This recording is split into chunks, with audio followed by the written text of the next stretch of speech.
Hello and welcome. Today, I want to talk about something we all value. But what if your kindness is unintentionally hurting you? Imagine holding a burning coal in your hand just to keep someone else warm. Over time, the pain becomes unbearable, yet you keep going, thinking it's the right thing to do. For many, this is how kindness feels. More like a burden than a joy. Stoicism offers a different perspective.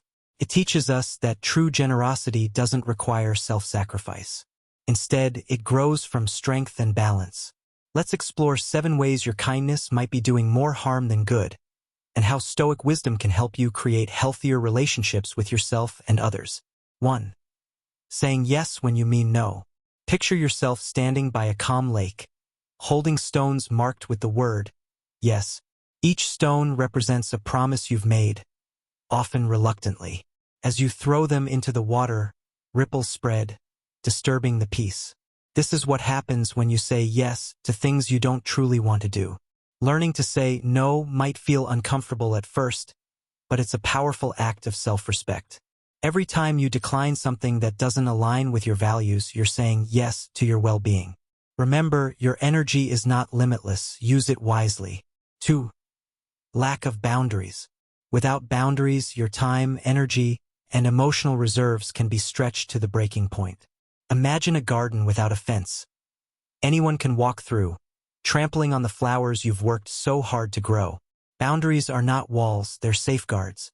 They protect what's valuable inside you while still allowing you to share your kindness with others. Saying no isn't selfish. It's necessary for meaningful and sustainable giving. 3. Neglecting self-care. Think of yourself as a gardener. If you spend all your time tending to others' gardens while neglecting your own, your plants will wither. Self-care is not indulgence, it's nourishment. Take time to rest, reflect, and recharge. When you care for yourself, you'll find you have more to give to others, not from a place of exhaustion, but from abundance. 4. Taking on others' responsibilities. Helping others is noble, but there's a fine line between support and overstepping.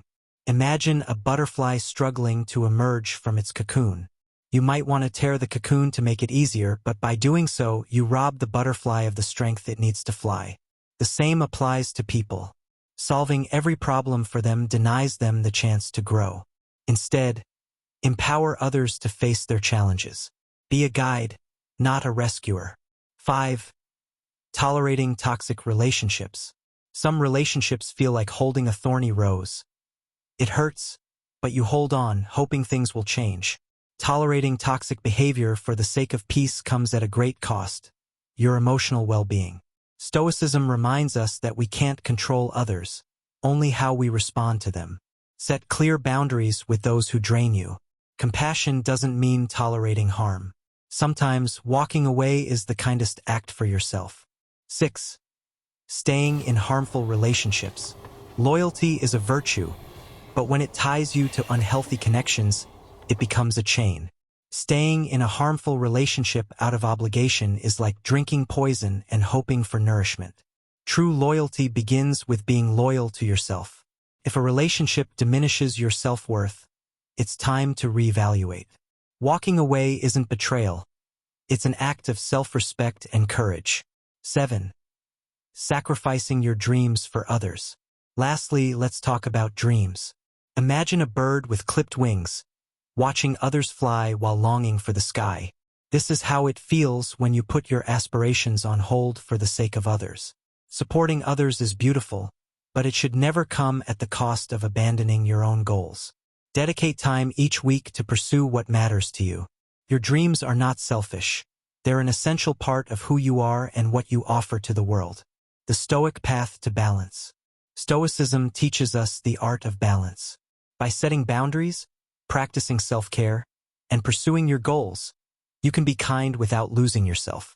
Remember, kindness starts with the love and respect you give to yourself.